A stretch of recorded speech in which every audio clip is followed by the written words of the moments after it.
Welcome to my podcast, You Must Be Out of Your Mind. My name is Dr. Don Wood. I use my knowledge of neuroscience to create what I call a memory reset. This reduces and eliminates the impact of trauma. I can't wait to share with you how the impossible is possible and why you must be out of your mind. So welcome to the very first You Must Be Out of Your Mind podcast.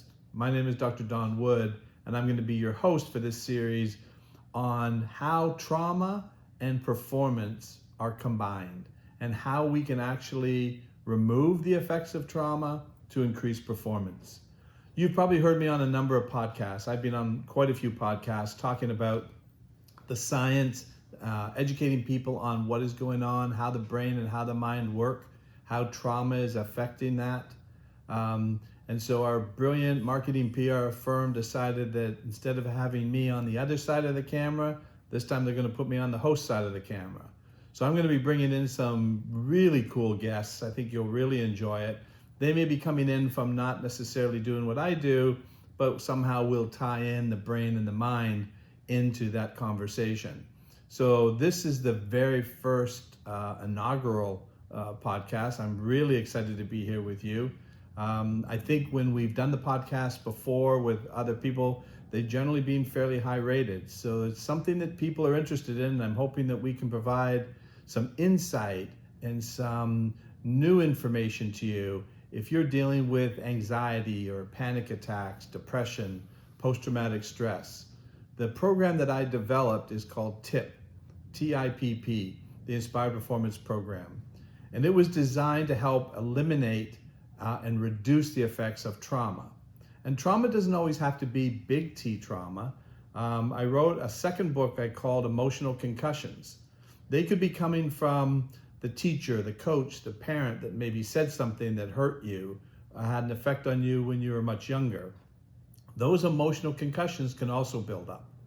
So this whole podcast is going to be going all around talking about how those kinds of either emotional concussions or those big T traumas have an effect on us.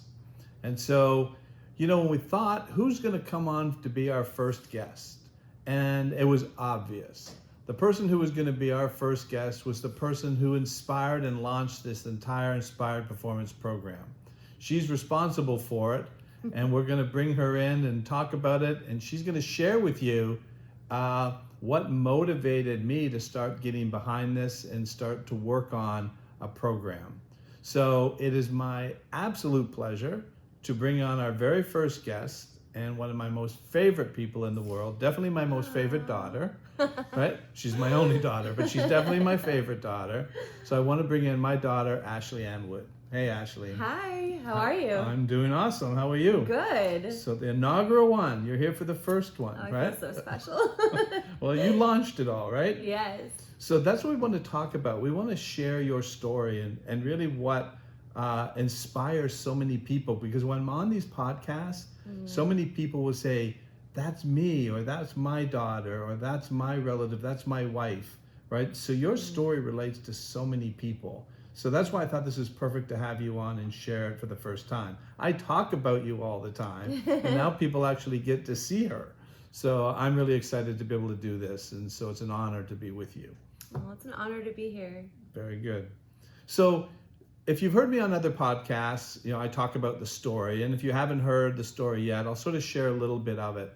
The program was really developed because of my experience as a child and Ashley's experience and my wife Bridget's experience as children. We had very different lives. My life, and your grandma and grandpa, right? Yeah. Were extremely amazing people. They were the most amazing people ever. Weren't they? They were incredible. They never argued, never fought, kept my nervous system in regulation all the time. Yeah. And so I was living in this really idyllic childhood with parents that nurtured, loved, took care of us, and never yelled, never argued. So there was no real tension in our home. And that's not true. I thought everybody had that home. I didn't know that my friends were not living in that house. Right. That they had a lot of dysfunction going on in their homes. So I played hockey, so I didn't get bullied or picked on. I could defend myself. So I sort of just skated through my childhood, right? Without any real kind of major trauma. I got bumped here and there, Right. with a friend that maybe said something or a coach that said something. But as soon as I came home, my nervous system came back into regulation. Right. And so I could expand and come back very easily. And I never had any big T trauma. And so it wasn't until I met your mom, right, Yeah. that I discovered that she was not living in my world. Complete opposite world. Complete opposite world. A lot of trauma, a very violent, angry father that just ruled the house with fear. And so she was always living in fear. And it didn't matter what I did. I thought, well, when we get married, this is all going to change. She's going to be living in my world, similar to what I grew up in. Right. And all of that would calm down. But it didn't calm down because the trauma that she experienced as a child was continuing to loop. And we're going to talk about that on what happened with her, and we're going to also relate it to your story. Right. And so, your mom was a high-functioning mom, a high-functioning wife. Nobody would have known that she was dealing with all. Mom. Yep, Mm-hmm. No one would have known. Amazing dad too, right? Oh, most incredible dad ever. All right, perfect. I just want to make sure I got that in. So she was living in my world, but still living in fear. Yeah. And no matter how I said it, how I changed my words, how I paced it, I could still activate her nervous system. Right. And one of the things you're going to hear me say all the time on these podcasts is I never talk about triggers. Because people say Why is that triggers all the time. Yeah, great question. Yeah. Is because trigger sounds violent and sounds like your mind is doing something that's not for your benefit. Right. It's actually activating your nervous system. It's not triggering it, right? So trigger just sounds negative. Right. And when you hear people say, oh, that's my trigger, you can feel the tension in them when they think about it. Right. And what I say is when people come in and say, I have anxiety or I have depression or I have post-traumatic stress, what I say is that's the symptom. That is what's happening because your system got activated. Right. So let's go to the root cause and find out what is activating your nervous system. And so when you were growing up, right, you were the happiest child. You smiled all the time. I mean, nobody ever had any idea that there was anything going on for you that we were unaware of. Right. Right? Yeah. And so tell us what happened to you when you were 14 as you were diagnosed with Crohn's, right? Right. So tell us a little bit about what that experience was. I think it was, I was about 14 years old. I started getting like really, really bad pains in my stomach. I just remember being sick all the time and I couldn't eat. And we constantly had ear infections, throat. Yeah. You were constantly having all these different infections all the time, right? I was constantly sick as a child too, right? Yes. Wasn't I? So I was constantly getting medication and all this kind of stuff. I think antibiotics. Constantly. All the time. And I think it was because of I was going through trauma as a child, you know, that you guys didn't know of as well. That I was, if we go through trauma as a child, we hide that from our parents, right? And we don't want anyone to know because we think that maybe it's our fault or something like that, right? So, but I finally opened up about that when at like 14 years old. I think you're about 16 when you disclosed it to us. So it was after the Crohn's, and then you're about 16, you disclosed to us what happened. Right. And we were devastated. I mean, literally devastated. Yeah. Because, especially mom, she was like, I thought I could protect my children, right? That this could never happen, right? So she was really, and it's interesting because... But it's not parents' fault, right? It's not. But as a parent, you take it on. Yeah. But the thing that's really interesting, and I never really ever thought about it before, but I talk about my childhood with no trauma. And when I think about people say, that was my trauma. Right. Was you. Right? Getting sick, right? Having all these operations, being constantly in the hospital, right? I mean, you literally lived in a hospital for so much time. Yeah, a lot of my life has been in the hospital. Yeah. And so I'd never really thought about it before, but that was truly starting to give me my first experience with my own personal trauma that I was really unaware of. Yeah. And as I think about it now, it's, really does have an impact on me. And I think about those times. I think the advantage I had is that as a child, I had learned to stay fairly composed and learned to regulate my nervous system. So I think I handled it probably better. Yeah. And I always describe it as if you had, think of trauma in terms of a weight that you carry around. Right. So if somebody's carrying around 150 pounds in a backpack on their back, which is all this trauma, and then somebody comes along and says, here's another 10 pounds, right? Right. That could feel like 1,000 pounds at that point. Right. So I think I was better at handling it because of my earlier experiences. Right. But I was really truly experiencing some of that trauma. Yeah. Right? And now, again, you're a high functioning kid, right? Yeah. Nobody saw it. No, but I mean, we look back on it now, we go, yeah, there were some signs. I was actually a very nervous child, but I don't think that like I was constantly nervous, but I don't think I ever showed that. You did in little ways, Ever. but we never picked up on it. I remember at nighttime you would be upstairs in your room, right? And then you would say you heard something, right? And so you used to make me time how fast I could run from downstairs to your room, right? I don't remember that. Oh, you don't remember that? Funny. You just say, oh, and I'd say, okay, time me, right? And you would call my name, and then I'd go running up the stars and say, look how fast I could get here. If there was something wrong, I could get here that fast, right? Aww. And, you've always been like my superhero. That's awesome. So those were the little signs, that we never really picked up on. I made you guys get an alarm system too. Yep, alarm system. All those kinds of things. Very, very, yeah. It was trauma, but I also was an actress, right? So I was constantly on set, and I think that, I kind of played that role maybe, as a child too, like that everything was okay and I was fine, and I wanted to be a grown-up too, So I was always around grown-ups. So I wanted to be that grown-up, and I wanted to fit in. Well, I think that was the whole thing too, is that because you were so positive as a child, like, I mean, you're just a beautiful child to have around our house, right? That you're always smiling, laughing, happy, right? We're not picking up that there's anything right underneath that. Right. And then the health, when you got the Crohn's, what they told us is take you off of gluten and dairy.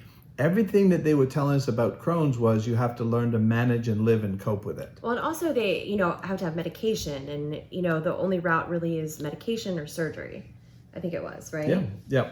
Well, what they said to us is there's no cure for Crohn's, right? We don't know what causes Crohn's, right? But she's just going to learn to have to live with it and take medication when it flares up. Right. And then eventually, so you went through 4 operations, right? 4 resections? I believe so. I think that one of them was when my appendix ruptured too. Yeah. So my appendix ruptured. I was in, I think I was in the hospital for how long? Like a few weeks? Oh, a few weeks, yeah. Something like that. Yeah. And then when I had the Crohn's, I've had, I think 2 small bowel resections. Yeah. So 2 major surgeries. 24 inches of my intestines removed. Yeah. So 24 inches. You can imagine that much being taken out. And what they told us was that eventually she'll just end up with a colostomy bag. Yeah. That was their answer. Yeah. And, because there was no cure that they knew of, right. For it.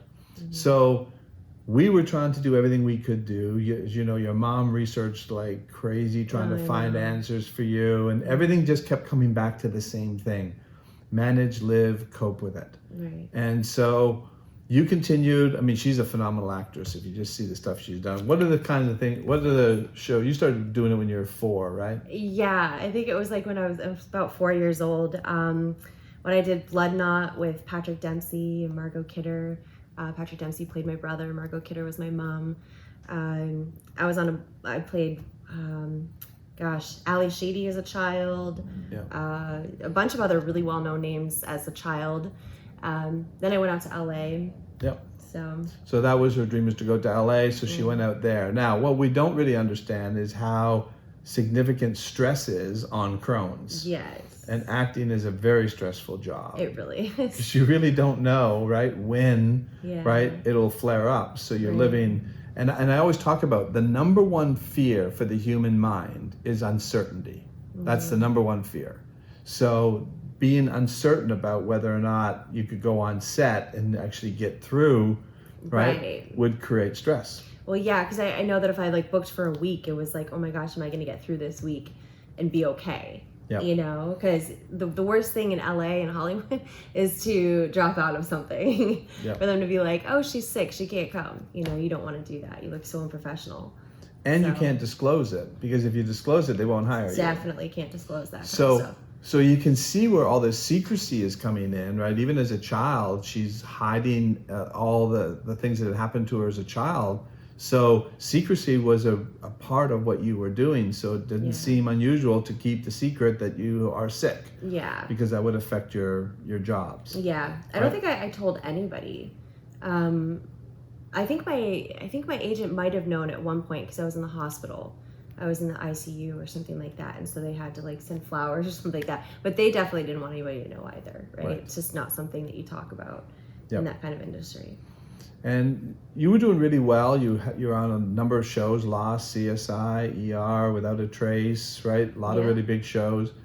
But then the sickness kept on coming, and then you lost your SAG insurance. Yes. Right? Yeah. So we're dual citizens. We're from Canada, so we have Canadian and American citizenship.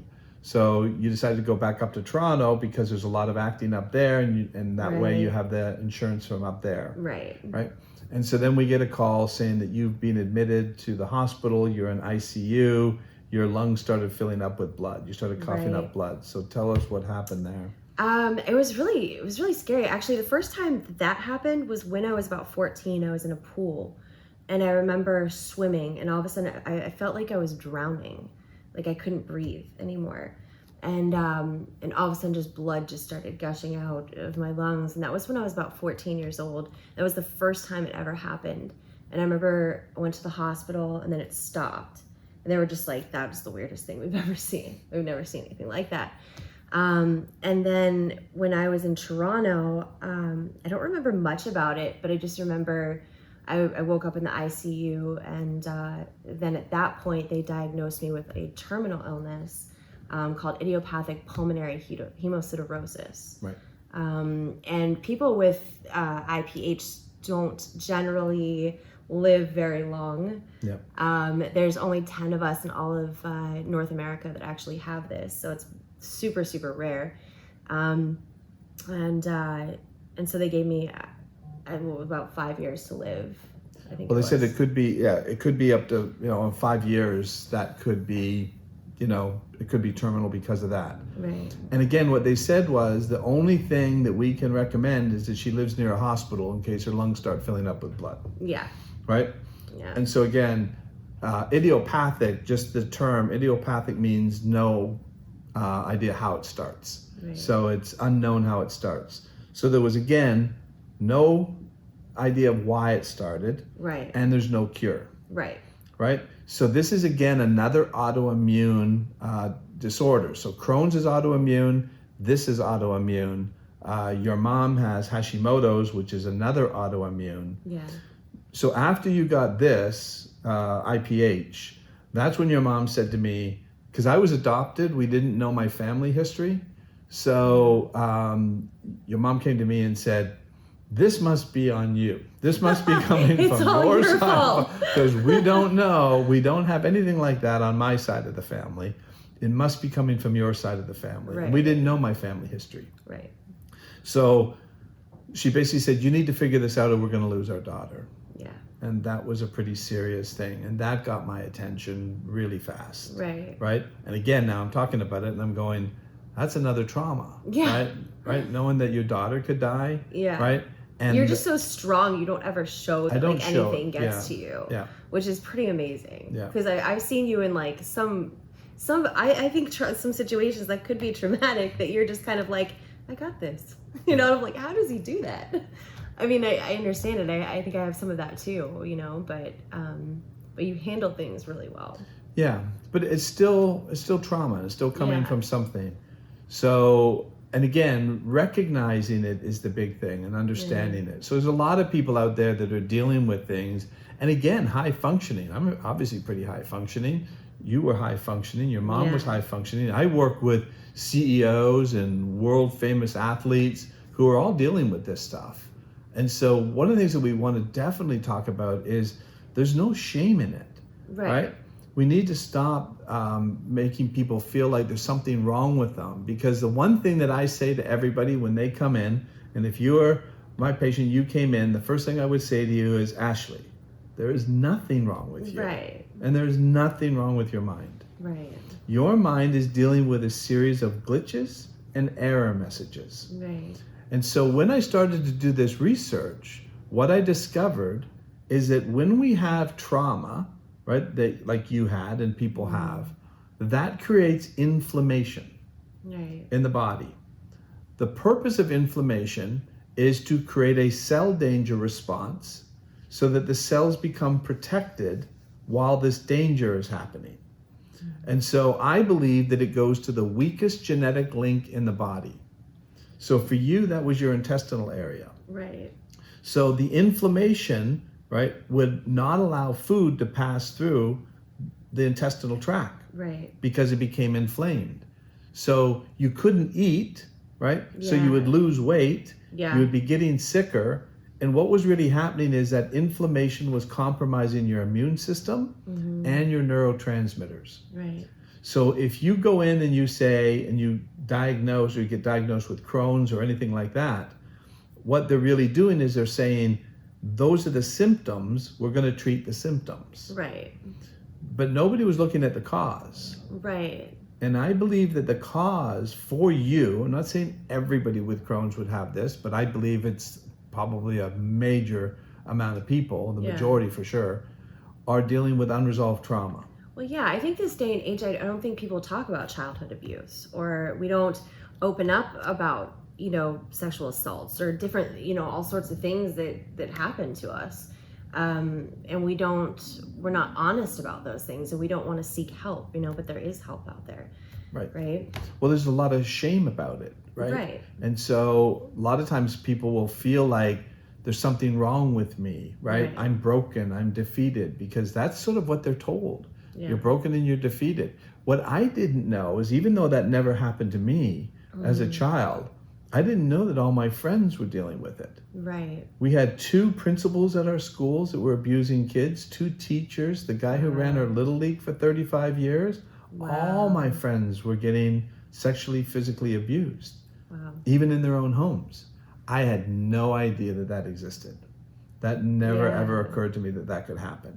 Wow. And even the dysfunction with your mom's dad, I was just like, wow, this must be unusual. Right. It wasn't unusual. Yeah. It's happening in homes everywhere. And so many people that I see will come back and tell me that, yes, you were describing my father or my mother.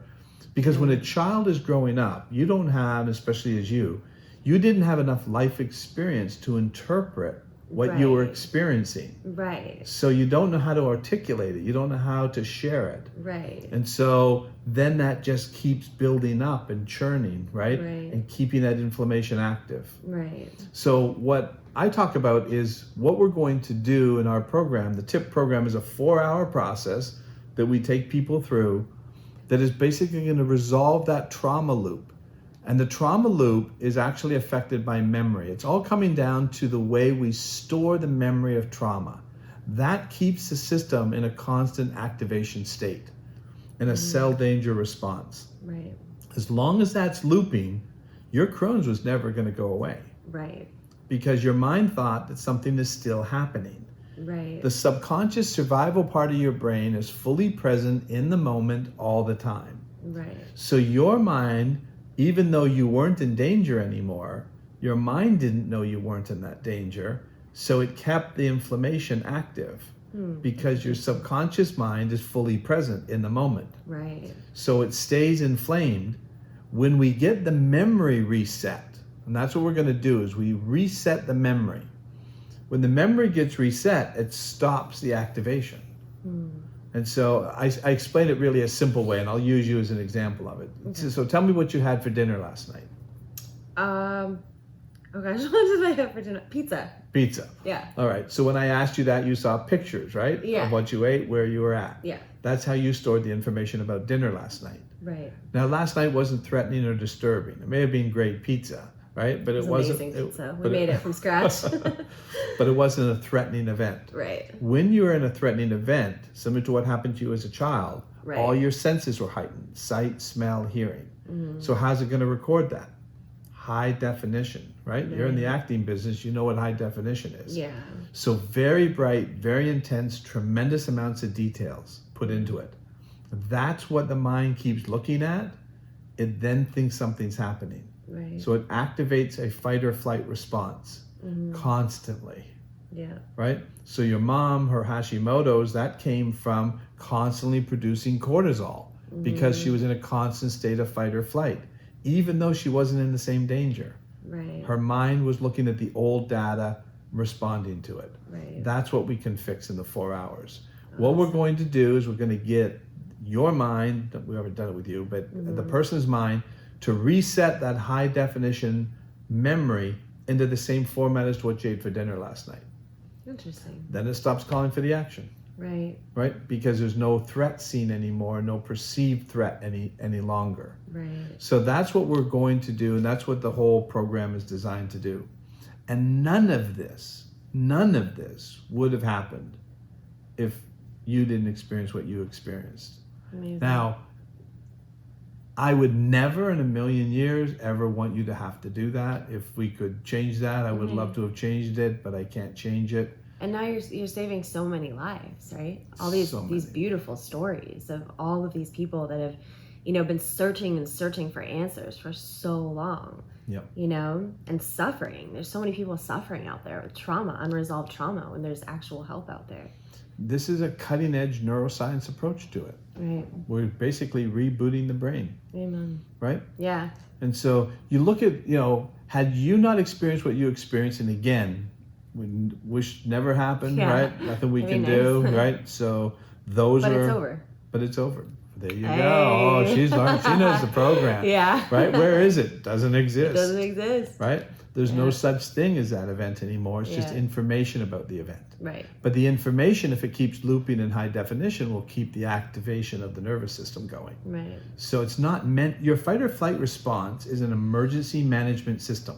Mm-hmm. It's designed to turn on when there's a threat and turn off when there's no longer a threat.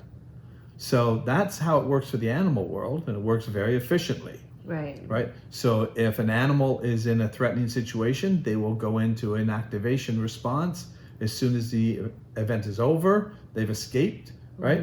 It stops. Right. Right? Perfectly designed system. We have the exact same system, but we added a whole bunch of explicit details about these events and experiences. Yeah. And so we have so many great experiences with people that we've helped. Again, and I give you all the credit, because had this not happened, had you not been able to tell us what you experienced and what happened, we never would have known how to do this. Yeah. So you're the hero. Hey. So let's take a look at, there was a young lady, when she was 15 years old, her mom was up in Ohio, and she sent me a message, and we knew this family from 25 years ago, but she sent me a message, a 911, that her daughter, they found a suicide note from her daughter, 15-year-old daughter.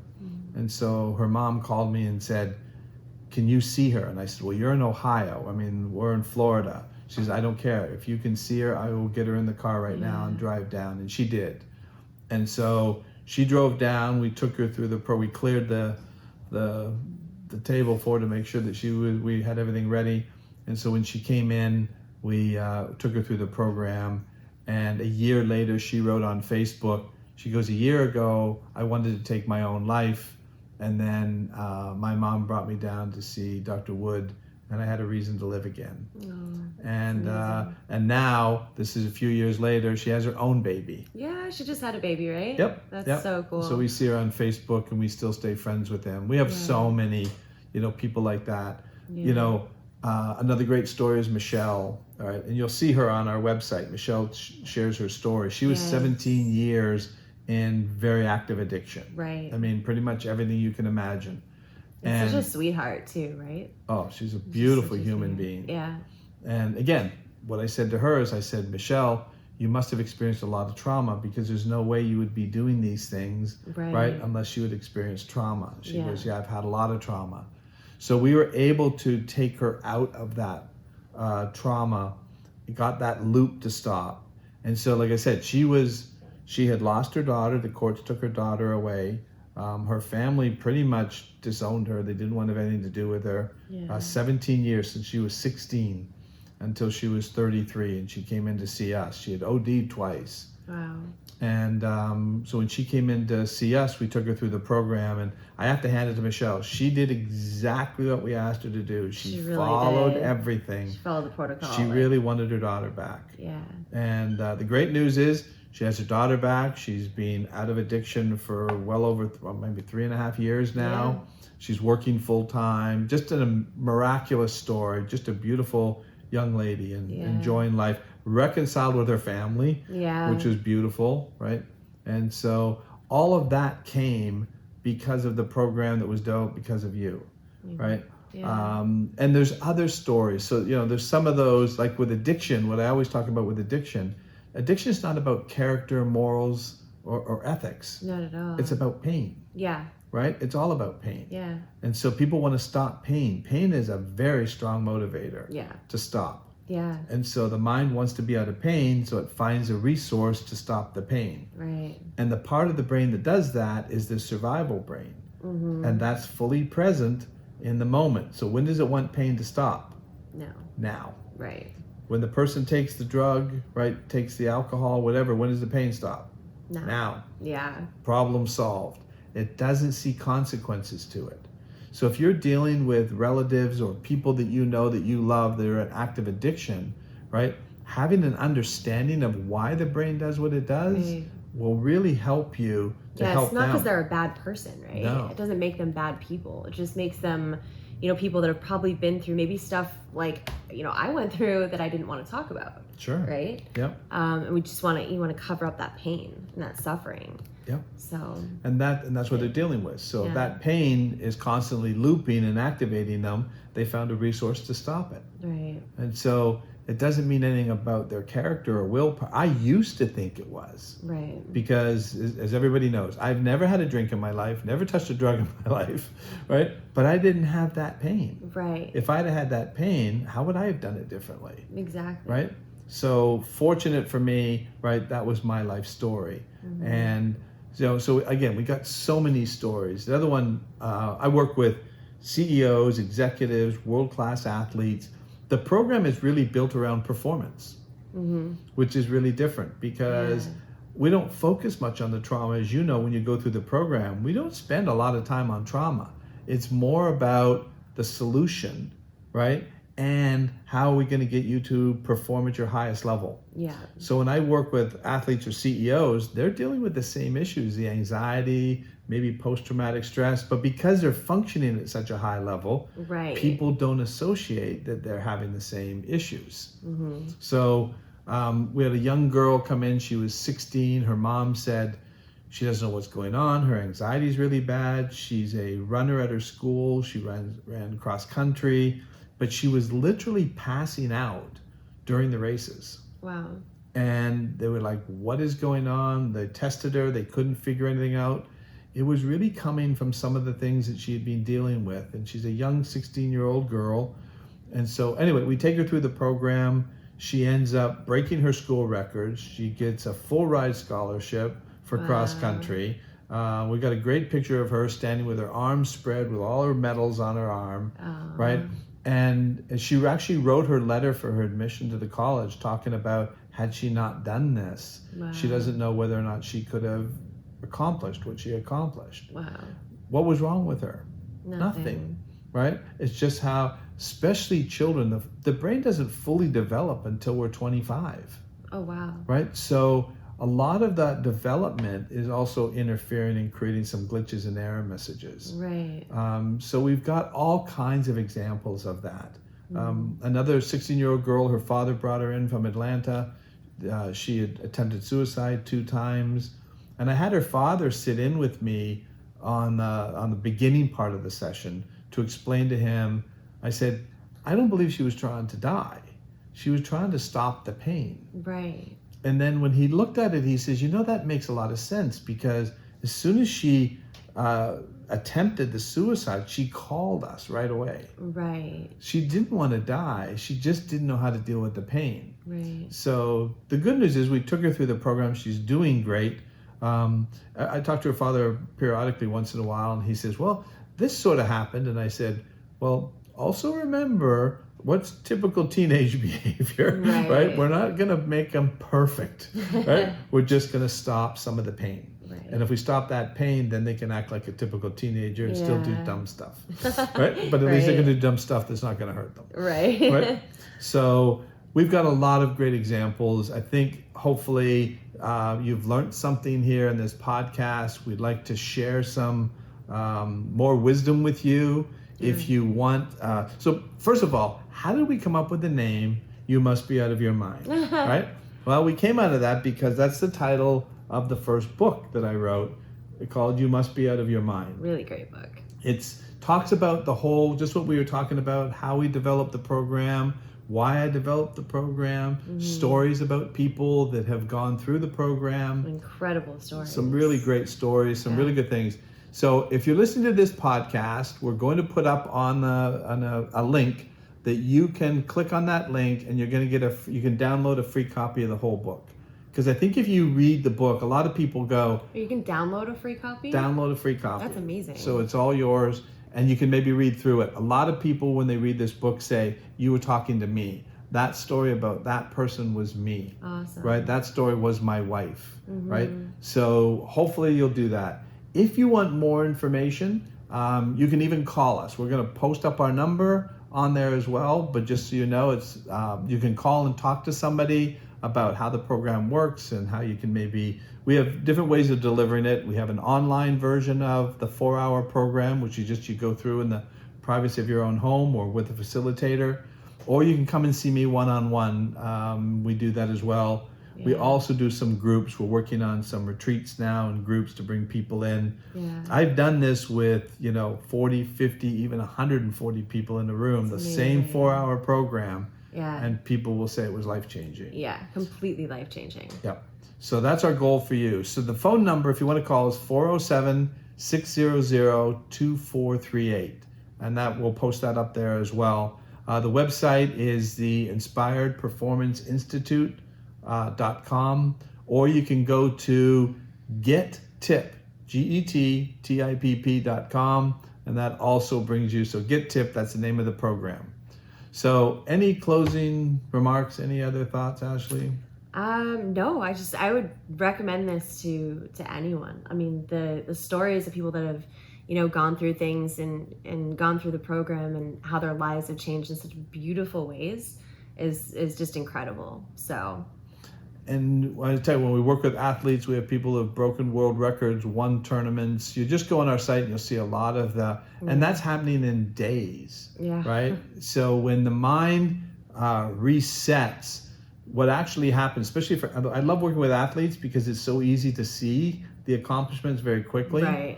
But what happens is that when we have unresolved trauma, it affects the mitochondria, the ATP, which is the energy within the cell. Yeah. When we release the trauma, we release that extra energy. Yeah. So we have people going out and breaking world records 2 days after, winning world championships, winning golf tournaments, right? Amazing stories. Yeah, because that energy now is available. So we're not making them better athletes. They were already great athletes. Right. We just gave them that little extra edge. Yeah. So hopefully we can do the same for you. If you're interested, you've got the number, you've got the website, give us a call. This was so great to do this as our first, right? Yeah, it's awesome. We're going to try to make every other podcast just as good, right? I don't know if we'll excel or beat it, right? But we'll bring in some really great guests. Yeah. And we're going to be announcing more and more guests that will be coming in. And they'll be talking about what they talk about, and we'll connect it up to what we do. And I think you'll get a lot of benefit out of it. So thank you again. I love you. Thank you. I love you so much. And I'm so glad that, and we never talked about it. How is your Crohn's? Do you have Crohn's anymore? No. Do you have a lung disorder anymore? Nope. There we go. And there it is. There it is.